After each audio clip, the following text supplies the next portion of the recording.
ఇక్కడ డైరెక్టర్లకు కానీ ప్రొడ్యూసర్ల పేర్లు చెప్పి చాలా మంది దళారులు వస్తున్నారు. వీళ్ళందరికీ ఒకటే క్వశ్చన్ చెప్తున్నాను, మీ మీడియా ద్వారా ఇట్లాంటి దళారులను నమ్మకండి. ఎవరైనా విక్టిమ్స్ ఉంటే you can contact us, okay, we will do the proper justice. మీరు అనవసరంగా మళ్ళీ క్రిమినల్ కేసుకు వెళ్ళకండి. ఇప్పుడు స్వప్న ఉంది, వాళ్ళ ఫాదర్ని చూసుకోవాలి. చాలా మంది బడుగు బలహీన వర్గాలకు ఇట్లాంటి అంటే ఈ దళారులు వీళ్ళందరూ చిన్నపిల్లలు చాక్లెట్ తీసుకుంటారు కదా, ఆ సంఘానికి రాష్ట్ర అధ్యక్షుడు. ఓకే, సో ఇట్లాంటి దురదృష్ట వ్యక్తుల వద్ద మీ జీవితాన్ని వృధా చేసుకోకండి. అనవసరం ఇప్పుడు పాపం అమ్మాయి క్యాష్కి బలైంది. చాలా మంది అబ్బాయిలు కూడా క్యాష్కి పొలాలు అమ్మిండ్రు. ఇంకా మీకు చెప్తున్నాను, చాలా మంది అమ్మాయిలు కాస్టింగ్ కౌచ్ అని ప్రొడ్యూసర్స్ అండ్ డైరెక్టర్స్ చాలా మంది రంగారెడ్డి కోర్టులో నేనే 6-7 కేసులు రేప్ కేసులు ఫైల్ చేసిన. ఇట్లాంటి అగ్రిమెంట్లు ఆఫీస్లో 200 నుంచి 250 ఉన్నాయి. సో ఇట్లా మోసపోకండి.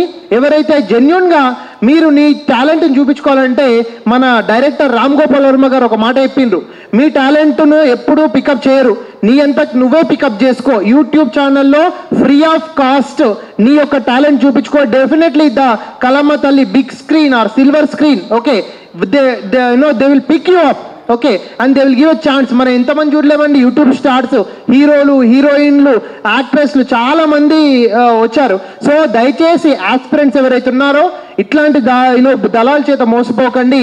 సో ఇది మెసేజ్ ఇవ్వాలి 100%. ఎక్స్పెషల్లీ మీ మెసేజ్ రూరల్ వరకు రీచ్ అవ్వాలని కోరుకుంటున్నాము. ఇప్పుడు ఎవరైనా ఉంటే question and answers you can ask. ఒక పాయింట్ అంటే ఇది ఒక కామన్ క్వశ్చన్ అండి, అది అందరికీ నన్ను కూడా పర్సనల్గా అడిగారు. సో మామూలుగా సినిమాలకి, సీరియల్కి, వెబ్ సిరీస్లకి అయితే ఆడిషన్స్ ఉంటాయి. ఈ బిగ్ బాస్ అనే ప్రోగ్రామ్కి ఎలా అంటే చాలామంది వెళ్ళి ఆడిషన్ ఇచ్చేది కాదు. ఇది ఏంటంటే డిజిటల్లో మన ప్రొఫైల్ పంపించి మన యొక్క మన డేటా ఏదైతే మనం ఒక సెలబ్రిటీ అనుకుంటే ఒక ఇన్స్టాగ్రామో లేదా మనం చేసిన మూవీస్ అవన్నీ డేటా పంపించాలి. ఇంకోటి చాలామంది అడిగారు, తమ్మాలి రాజు అనే పర్సన్ని ఈజీగా నమ్మి ఎందుకు డబ్బులు ఇచ్చారు, ఇంకోటి అతను మోసం చేస్తాడని తెలిసినా కూడా ఎందుకు ఇచ్చారంటే తను 6 వరకు ఒకసారి జూమ్ చేసుకోవచ్చు, తను ఇట్లా సెలబ్రిటీస్ అందరితో వర్క్ చేసి తను 6 వరకు బిగ్ బాస్ 6 వరకు తను ఒక కాస్టింగ్ ఇన్ఛార్జ్గా పనిచేశాడు. అంటే ఏ సెలబ్రిటీ ఏ టైంకి రావాలి, ఏ సెలబ్రిటీకి ఏ షెడ్యూల్ ఉందని ఇన్ఛార్జ్గా చేశాడు.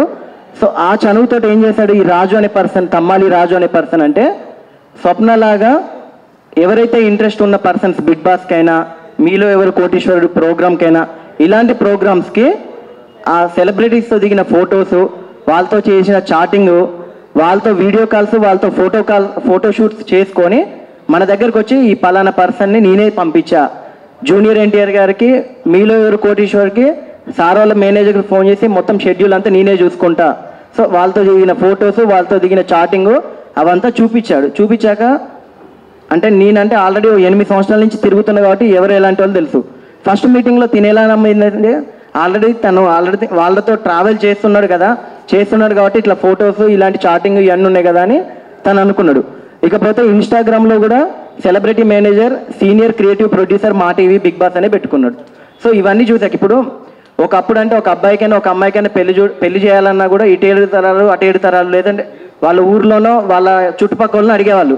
ఈ రోజుల్లో ఏంటంటే పలానా తల్లార సాయికృష్ణ గురించి తెలవాలంటే గూగుల్లోనో లేకపోతే ఇన్స్టాగ్రామ్లోనో అంటే ఆ పర్సన్ పేరు చెప్పగానే వాడి బయోడేటా మొత్తం వస్తుంది. సో సోషల్ మీడియా అనేది మన చేతిలో ఉంది కాబట్టి ఈజీగా మనం నమ్మగలుగుతాం ఎవరు ఏంటి అనేది. సో ఆ విధంగానే స్వప్న కూడా ఆడిషన్కి వెళ్ళలేదు అంటే వెళ్ళింది. ఎలా వెళ్ళిందంటే వాట్సాప్లో పంపించమ్మా నీ ప్రొఫైల్ అనగానే ప్రొఫైల్ చేసి పంపించాం. అంటే తను చేసిన వర్కింగ్, తన యాంకర్గా ఎన్ని సంవత్సరాలు పనిచేసింది, తను హీరోయిన్గా నమస్తే సేట్జీ మిస్టరీ అనే సినిమాలో చేసింది, తనకు వచ్చిన అవార్డ్స్. సో తనకున్న పిఆర్ అంటే తను చిన్న అమ్మాయి, కొత్త అమ్మాయి కావచ్చు, కానీ తనకున్న పరిధిలో తను ప్రయత్నం చేస్తుంది. ఆ ప్రయత్నాన్ని తను ఏం చేస్తాడు, డబ్బు రూపంలో వాడుకుండు. సో ఇది నా వర్షన్లో చెప్పాను. క్వశ్చనింగ్ ఆన్సర్స్ ఉంటే స్వప్న అడగచ్చు.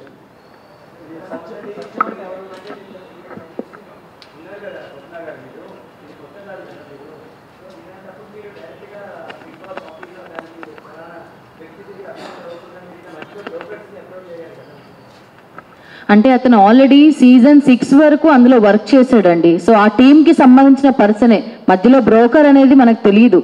నేను జూన్ మంత్లో అమౌంట్ ఇచ్చాను, 2023 జూన్లో అమౌంట్ ఇచ్చాను. అంటే సీజన్ 6 వరకు అతను చేశాడు. సీజన్ 7లో అంటే సెప్టెంబర్ మంత్ స్టార్టింగ్లో అతన్ని తీసేయడం జరిగింది. అది ప్రెస్ మీట్ ముఖ్య ఉద్దేశం ఏంటి అని అంటే, ఒక అమ్మాయి అయినా ఒక అబ్బాయి అయినా, ఇప్పుడు యాంకర్ పప్పు మాట్లాడారు, తల్లడ సాయికృష్ణ గారు, మా అడ్వకేట్ గారు, సినీ సెలబ్రిటీస్ అందరికీ వకీల్ సాబ్, ఈవెన్ పల్లవి ప్రశాంత్ గారి ఇష్యూ చూసిన తర్వాత నేను సార్ని అప్రోచ్ అవ్వడం జరిగింది.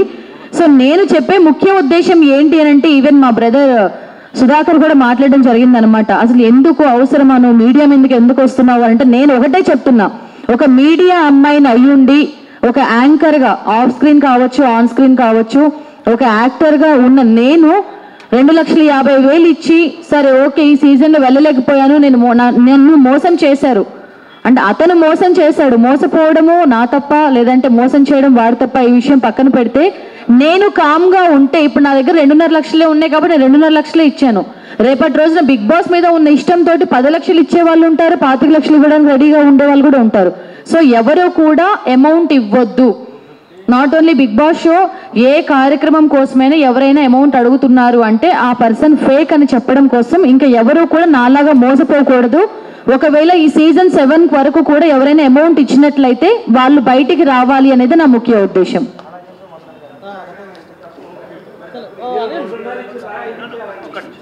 ఇప్పుడు ఇక్కడ మీరు క్లియర్గా అబ్జర్వ్ చేయాలి, అమ్మాయి మోసపోలే, వాడు మోసం చేసిండు. ఇప్పుడు అమ్మాయి బ్యాక్ డోర్ బిగ్ బాస్కి లంచం ఇచ్చేయడానికి ట్రై చేయలేదు, వాడు కాస్ట్యూమ్స్ కని ట్రై చేసిండు. క్లియర్గా రాస్తుంది, నేను బట్టలకి మీరు ఒక పిఎన్ పెట్టుకోవాలనే ఉద్దేశంతో చేశారు. అమ్మాయి బిగ్ బాస్ 15 లక్షలు ఇస్తామంటే 1 లక్ష రూపాయలు కూడా 50,000 కూడా ఇచ్చేది అమ్మాయి కాదు. Because she also talented. ఆమె వర్క్ నేను హార్డ్ వర్క్ ఒక 20 డేస్ నుంచి ఆమె personally watching. Okay, Sai Krishna గారు కానీ హీరోయిన్ గారు కానీ చాలా హార్డ్ వర్కర్స్, వాళ్ళకి అట్లాంటి ఉద్దేశం కూడా లేదు.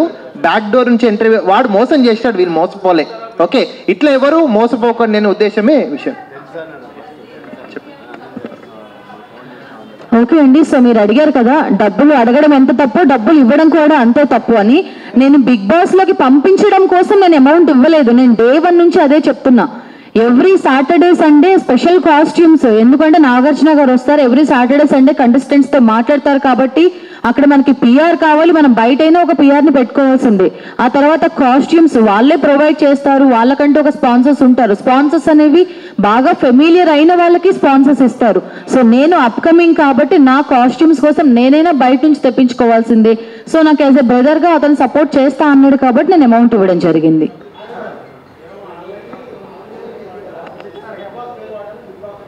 నో మా అసోసియేషన్కి కానీ అన్నపూర్ణ స్టూడెంట్స్కి ఎలాంటి సంబంధం లేదు. Accused one only person to person issue, not a institution versus person కాదండి, ఇది P2P person to person issue. Tamil Raju only accused one. లేదండి, దప్పులు చేసే మీడియా ముఖంగా అడుగుతున్నాము. నో సి ఇది definitely this will under go in chart sheet. నేనేమంటున్నా, listen, ఒకవేళ ఆయన ఇచ్చిందంటే డెఫినెట్లీ కోర్ట్ ఆఫ్ లా ముందు ప్రొడ్యూస్ చేయమనండి, చట్టం తన పని తాను చేస్తుంది. టోటల్ అమౌంట్ 2,50,000 రూపాయలు నేను ఇచ్చాను. 25,000 రూపీస్ ఫోన్ పే అంటే అది ఫోటోషూట్ కోసం. మొత్తం మీద 2,75,000 రూపాయలు ఆన్లైన్ ట్రాన్సాక్షన్స్ నేను చేసిన ఉన్నాయండి. ఎవరికి ఇచ్చారంటే అమౌంట్ మీరు అడిగారు క్వశ్చన్, ఎవరికి? ఓకే, సో ఆల్రెడీ అగ్రిమెంట్ నా దగ్గరే ఉంది. అతను ఇచ్చిన అగ్రిమెంట్ ప్రకారం అతను నాకు అమౌంట్ ఇస్తే ఈ అగ్రిమెంట్ తను తీసుకోవాలి. అండ్ ఇంకొక విషయం, తను నాకు ఎక్కడ కలిసి ఇచ్చాడు ఏంటి, ఈవెన్ నేను కంప్లైంట్ ఇచ్చి 3-4 డేస్ అవుతుంది. మరి ఒకవేళ నేను కంప్లైంట్ ఇవ్వకముందైనా ఇచ్చిన తర్వాత అయినా ఎక్కడ అమౌంట్ ఇచ్చాడు అనేది ఆ విషయం నాకు తెలియాలి. కంప్లైంట్ ఇచ్చే ముందు నేను ఆయన్ను ఒక 10 డేస్ టైం ఇచ్చాను. నేను ఆయన డైలీ ఫోన్లో మాట్లాడుతున్నాము, బ్రదర్ మీరు ఇందరూ సినిమా ఇండస్ట్రీ దయచేసి ఇవ్వండి అంటే, నేను ఇవ్వను, మీరు లీగల్గా ప్రొసీడ్ అమ్మేందుకే మేము జూబ్లీహిల్స్ పోలీస్ స్టేషన్లో క్రిమినల్ కేసు పెట్టడం జరిగింది. దాదాపు 18 మంది మోసపోయారు, వాళ్ళ పేర్లు వాళ్ళ లిస్ట్ అంత ఉంది. సో కాకపోతే వాళ్ళ అమౌంట్ అంతా చిన్న అమౌంట్, 20,000 5,000 అట్లా. సో అది కూడా ఫైల్ చేస్తారు.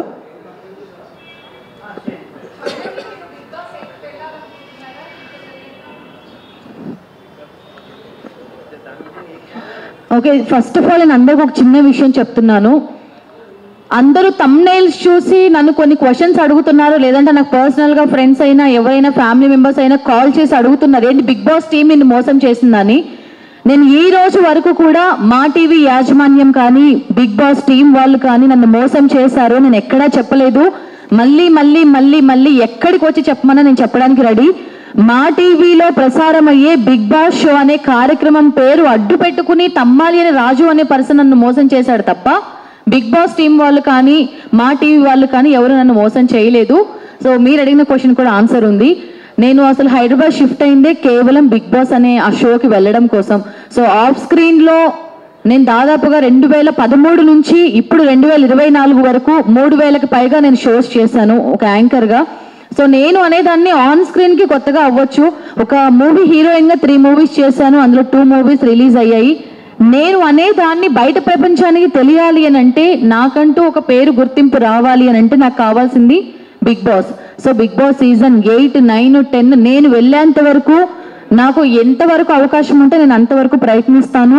సో టాలెంట్ ఉంటే ప్రతి ఒక్కరికి కూడా బిగ్ బాస్ అనేది అవకాశం ఇస్తుంది. నా ప్రయత్నం అయితే అది ఎప్పటికీ ఆగదు.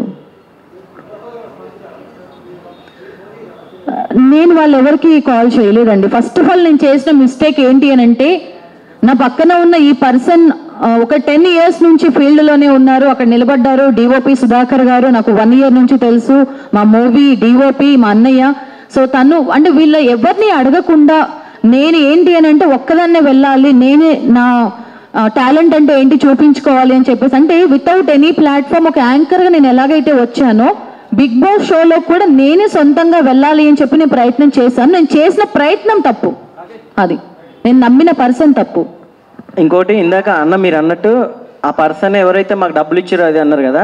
సో డే 1 స్వప్నతో కూడా ఏమన్నారంటే క్యాష్ ఇస్తావమ్మా, ఎందుకంటే చాలా మంది ఉన్నాం పంచుకోవడానికి అన్నారంట. సో నేనేంటంటే ముందు జాగ్రత్తతో కొంచెం ఆలోచించే ఎవ్రీథింగ్ ఫోన్పే అంటే ట్రాన్సాక్షన్ యూపీఐ ఐడి స్వప్న అమ్మినేని అకౌంట్ నుంచి తమ్మాలి రాజు అనే అకౌంట్కి జూన్ 7వ తారీఖు 50,000, జూన్ 8వ తారీఖు 40,000, జూన్ 8 మళ్ళీ 40,000, జూన్ 9 70,000, జూన్ 9వ తారీఖు 25,000, జూన్ 9వ తారీఖు 5,000, జూన్ 10వ తారీఖు 20,000, జూన్ 13వ తారీఖు 8,000. ఇట్లా ఎవ్రీథింగ్ యూపీఐ ట్రాన్సాక్షన్తో సహా స్క్రీన్ షాట్స్ రెడీగా ఉన్నాయి. సో తను ఒకవేళ క్యాష్ ఇచ్చింది అంటే ఇలాంటి ఎలిగేషన్స్ ఈజీగా చెప్తూ ఉంటారు. మేము ఇంత చేసింది కారణం ఏంటంటే ఇన్ని లక్షలు ఫోన్పే ట్రాన్సాక్షన్ చేసినాము, అగ్రిమెంట్ ఉంది, చెక్ ఉంది కాబట్టి మేము చట్ట ప్రకారంగా ఈ అగ్రిమెంట్ ఎక్కడైనా బయటకు లీక్ చేస్తే స్వప్న మీద చట్టపరంగా చర్య తీసుకుంటాను కూడా రాశాడు. నాకు ఆ రోజే అనుకున్నా వీడు డబ్బులు ఇవ్వడమే కాకుండా ఇలాంటి క్రిమినల్ నాలెడ్జ్తో ఉన్నాడు, సరే రాయండి పర్లేదు, ఒకళ్ళు రాస్తే డబ్బులు వస్తే తర్వాతకి అగ్రిమెంట్ డేట్ అయిపోయి ఖచ్చితంగా నేను పోలీసులకు అప్పచెప్పాలని నేను ఆ రోజే అనుకున్నాను. సో అనుకున్నట్టే ఒక ఎంటీ చెక్ ఇచ్చాడు, 2.5 లక్షల రూపాయల cheque. So cheque bounce case వేయచ్చు ఇప్పుడు ఎందుకంటే డిసెంబర్ 20వ తారీఖుకి లాస్ట్ డేట్ ఇచ్చారనమాట. అంటే ఆ రోజు వెళ్ళి విత్డ్రా చేసుకోండి అని చెక్ కూడా ఇచ్చాడు. ఒకవేళ 20వ తారీఖు డబ్బులు లేకపోతే 21వ తారీఖు అగ్రిమెంట్ రాసాము, అగ్రిమెంట్ డేట్ ప్రకారమైన డబ్బులు ఇస్తా అని చెప్పాడు. సో ఆ 2 డేట్స్ అయిపోయాక స్వప్న ఫోన్ చేసి డిసెంబర్ 20వ తారీఖు అయిపోయింది, డిసెంబర్ 21వ తారీఖు అయిపోయింది, మరి డబ్బులు ఇవ్వండి అన్న అంటే సేమ్ ఇందాక స్వప్న చెప్పినట్టు పోస్ట్ పోన్ చేస్తుండేవాడు. అంటే వాళ్ళు ఇవ్వాలి, వీళ్ళు ఇవ్వాలి, పల్లవి ప్రశాంత్ ఇష్యూ ఉంది, ఆ ఇష్యూ ఉంది, ఈ ఇష్యూ ఉందని 6వ తారీఖు వరకు, మొన్న జనవరి 6వ తారీఖు వరకు ప్రొలాంగ్ చేశాడు. సో ఇక్కడ ఫైనల్ థింగ్ ఏంటంటే మీడియా వాళ్ళతో రోజు మనం తిరుగుతుంటాం. యాజ్ ఎ డైరెక్టర్గా నేను మీటింగ్స్కి వెళ్తుంటా, నా ఫ్రెండ్స్ చాలామంది మీడియా ఫ్రెండ్స్ ఉన్నా కూడా ఈ ఇష్యూ గురించి నేను పర్సనల్గా వాళ్ళకి చెప్తూనే ఉంటే తను ఏమనేవాడంటే మీడియాకి ఎక్కడ లీక్ చేయొద్దని చెప్పి స్వప్న, ఎందుకంటే మీడియాకి ఆల్రెడీ మళ్ళీ నీ గురించి వెళ్ళిపోద్ది, బిగ్ బాస్కి వెళ్ళినావు వెళ్ళలేదా అంటే తినను ఒక ప్రలోభాలకు గురి చేసేవాడు. చెల్లి నువ్వు నీ గురించి బ్యాడ్గా రాసుకుంటారు అంటే బిగ్ బాస్కి వెళ్ళినావు వెళ్ళలేదు, ఒకవేళ వెళ్తే ఫైన్, వెళ్ళకపోతే మళ్ళీ నెగిటివ్గా అనుకుంటారు కదా అన్నట్టు కొంచెం ఆయన మౌల్ చేశాడు. సో ఫైనల్గా ఒకటండి, పోలీస్ సపోర్ట్ తోటి మా లాయర్ రాజేష్ గారి సపోర్ట్ తోటి పోలీస్ స్టేషన్కి వెళ్ళి తనకి పంపించిన బ్యాంక్ స్టేట్మెంట్స్, అగ్రిమెంట్, చెక్ ఇవన్నీ సబ్మిట్ చేయగానే సెక్షన్ 406, 420 ప్రకారం తన మీద కేసు ఫైల్ చేయడం, ఎఫ్ఐఆర్ ఫైల్ చేయడం జరిగింది. సో చట్ట ప్రకారం తనకి శిక్ష పడుతుంది. సో ఇక్కడ ఏం లేదు, ఈ 2.5 లక్షలు బయట వాళ్ళకి చూసే వాళ్ళకి చిన్న అమౌంట్ అయి ఉండొచ్చు, కానీ ఈ రోజుల్లో ఒక ఆడపిల్ల రోజుకు ఒక 10,000 రూపాయలు 15 రూపాయలు ఈవెంట్ చేస్తూ వచ్చిన డబ్బుల్ని కూడబెట్టుకొని ఆ డబ్బులు 2.5 లక్షలు తనకిచ్చి ఈ డబ్బులు ఇచ్చినని చెప్పకు, ఎందుకంటే నీకు బిగ్ బాస్ 8కి పంపడానికి నేను పంపించలేనని అట్లా బ్లాక్మెయిల్ చేయడం చేశాడు. సో ఇక్కడ సింపుల్ అండి, బిగ్ బాస్ అనే షో కాకుండా చాలా షోస్కి రాజు అనే పర్సన్ చాలా మంది దగ్గర అమౌంట్ తీసుకున్నాడు. సో తను ఇలా అమౌంట్ ఎవరి దగ్గర తీసుకోకుండా ఫస్ట్ పాయింట్ ఒకటి. ఇంకోటి స్వప్నలాగా మిగిలిన అమ్మాయిలు చాలామంది ఉన్నారు, సరే వాళ్ళు మీడియా దాకా రాకపోయినా కూడా వాళ్ళు ఖచ్చితంగా పోరాడండి. ఇలా డబ్బులు ఇవ్వడాను డబ్బులు ఇచ్చే మార్గాన్ని ఆపేసేయండి. తర్వాతకి దీని ఇందాక చెప్పినట్టు తప్పుని ప్రశ్నించకుండా కామ్గా ఉండడం కూడా తప్పే. కాబట్టి అలాంటి రాజు అనే పర్సన్ ఇంకో దగ్గరికి వెళ్ళి ఇంకో ప్రొడక్షన్ హౌస్కి వెళ్ళి డబ్బులు కాదు కదా, కనీసం ఇండస్ట్రీలో పనిచేయడానికి కూడా తను అర్హుడు కాదు. సో అందుకోసమనే ఛాంబర్లో కూడా నేను మాట్లాడడం జరిగింది. కనీసం ఆఫీస్ బాయ్ కూడా ఏ ప్రొడ్యూసర్ పెట్టుకోడు అతన్ని. ఇప్పుడు ఈరోజు నిన్న మీడియాలో తన గురించి వస్తుంటే ఇప్పుడు రియలైజ్ అవుతున్నాడంట, నేను పర్సనల్గా 2 లక్షలు కాదు 3 లక్షలు ఇస్తా, సారీ చెప్పమంటారా అని. అంటే డబ్బులు రిటర్న్ ఇచ్చి మళ్ళీ రివర్స్లో స్వప్నతో సారీ చెప్పమని చెప్పిస్తున్నాడు. అంటే ఇక్కడ ఏంటంటే తప్పు చేశాడు, మళ్ళీ నేను తప్పు చేసినని కాదు, నన్ను మంచోనని మళ్ళీ ప్రూవ్ చేయండి అంటున్నాను. సో ఇలాంటి వాళ్ళు సొసైటీలో చాలామంది ఉన్నారు. దట్టు వాళ్ళు మన మీడియా ఫీల్డ్లో అంటే మా టీవీలో పనిచేస్తున్నాడు. కాబట్టి ఇక్కడ ఇంకో థింగ్ ఏంటంటే ఈ ప్రెస్ మీట్ పెట్టడానికి కూడా కారణం ఏంటంటే చాలామంది యూట్యూబ్స్ ఏమవుతుందంటే బిగ్ బాస్ పేరుతో మోసపోయిన యువత అనుకుంటున్నారు. బట్ ఇక్కడ బిగ్ బాస్ పేరుతో కాదు, రాజు అనే పర్సన్ బిగ్ బాస్ అనే పేరుతోటి డబ్బులు తీసుకొని మోసం చేస్తున్నాడు. కాబట్టి అటు బిగ్ బాస్ యాజమాన్యానికి, మా టీవీకి, ఇటు స్వప్న లాంటి ఫిలిం మేకర్స్కి, నాలాంటి ఫిలిం మేకర్స్కి రాజు అనే పర్సన్స్ వల్ల చాలామంది ఒక నమ్మకం లాస్ అవుతున్నారు. సో దయచేసి అలాంటి వాళ్ళకి చట్టపరంగా శిక్ష పడాలి. అదేవిధంగా మీడియా సపోర్ట్ తోటి ఖచ్చితంగా ఈ వార్తని మంచిగానే, ఎందుకంటే ఇది మంచి వార్త, మంచి వార్తలానే పోర్ట్రేట్ అవ్వాలి. ఇక్కడ బిగ్ బాస్ కోసం కాదు, ఓన్లీ కేవలం బిగ్ బాస్కి నువ్వు సెలెక్ట్ అయ్యావు, కాస్ట్యూమ్స్కి పిఆర్ కోసమే నేను డబ్బులు తీసుకుంటానని రాజు చెప్పడం వల్ల సో ఇలా జరిగింది. సో ఇప్పటికీ ఎప్పటికీ మీ అందరు సపోర్ట్ చేస్తారని మనస్ఫూర్తిగా కోరుకుంటున్నాను. అదేవిధంగా ఆ విక్టిమ్స్ తోటి మా పప్పు కూడా మాట్లాడారు. అంటే తిను కూడా బిగ్ బాస్కి ట్రై చేస్తున్నారు. చాలామంది ఉన్నారు. సుధాకర్ అంటే ఈ మీటింగ్ పెడుతున్నామని చెప్పగానే మీకు తోడుగా మేము కూడా అలా బాధితుల్లాగా, అంటే బాధితులు అంటే మీరు డబ్బులు ఇచ్చారు, మేము డబ్బులు ఇవ్వలేదు, కానీ ఆ రాజు అనే పర్సన్ మాకు కూడా అడిగారు, మేము కూడా ఖచ్చితంగా మీడియా ముందుకు వచ్చి ఆన్సర్ చేస్తామని వచ్చారు. వచ్చినందుకు సుధాకర్కి, పప్పుకి థ్యాంక్ యూ. అండ్ మీడియా మిత్రులందరికీ నా ధన్యవాదాలు ఇక్కడికి వచ్చినందుకు. And good evening everyone. And first of all ఇది ఏంటంటే మన ఇండస్ట్రీ అనగానే ఎవరు నమ్మరు, రావడానికి కూడా మన పేరెంట్స్ కూడా సపోర్ట్ చేయరు, ఎందుకంటే రాజు లాంటి వాళ్ళు ఉండడం వల్లనే. అండ్ లాస్ట్కి ఏంటంటే బిగ్ బాస్ని ఒక పేరుగా, ఒక బ్రాండ్ ఉన్న పేరుని వాడుకుంటూ చాలామంది కూడా ఖమ్మం నుంచి వచ్చింది. నేనేమంటున్నానంటే ఇక్కడ మీడియా నుంచి మీరు కలమ్మ తల్లికి ఎవరైతే బడుగు బలహీన వర్గాలు ఉన్నారో వాళ్లకు మీరు ఈ ముఖ్య మెసేజ్ ఇవ్వాలి. 33 districts of Telangana, 26 districts of Andhra Pradesh నుంచి పొలిటికల్ ఫీల్డ్కి, సినిమాటోగ్రఫీ ఫీల్డ్కి ఊర్లలో నుంచి బిస్తర్లు పట్టుకొని కృష్ణానగర్లో రోడ్ల మీద తిరుగుకుంటూ ఖడ్గం సినిమాలో ఒక్క ఛాన్స్ అన్నట్టు కొందరైతే నా దగ్గర కంప్లైంట్స్ వచ్చాయండి. కొందరు వాళ్ళ దగ్గర ఉన్న పొలాలు అమ్ముకొని మరి యాక్టర్లు కానీ యాక్టర్స్ కానీ హైదరాబాద్కు వచ్చి ఈ దళారుల చేతుల్లో మోసాలకు పాల్పడ్డారు. అక్కడ పొలాలు అమ్మితే వాళ్ళకి 10 లక్షలు 20 లక్షలు ఎకరం పోతే పదాలు తెలియని పెదవులకు అమృత వాక్యం అమ్మ. సంతానలేమి సమస్యతో బాధపడుతున్న ప్రతి స్త్రీమూర్తి బాధను మేము అర్థం చేసుకోగలం. ఫెటినైన్ వరల్డ్ బెస్ట్ ఎంబ్రియాలజీ ల్యాబ్ మరియు జిల్ట్రిక్స్ అలారం సిస్టాన్ని మొట్టమొదటిసారిగా ఏపీ మరియు తెలంగాణలో ఈ నెల 9న ప్రముఖ సినీ నటి స్నేహ, స్పెయిన్ దేశానికి చెందిన international senior embryologist Javier Herrera గారు ప్రారంభించారు. ఈ శుభతరుణంలో రక్త పరీక్షలు, AMH test, RBS, semen analysis, ultrasound scan, follicle scan ఈ నెల 31 వరకు ఉచితంగా అందిస్తుంది. 49 అంటే సంతానం, 49 అంటే సంతోషం.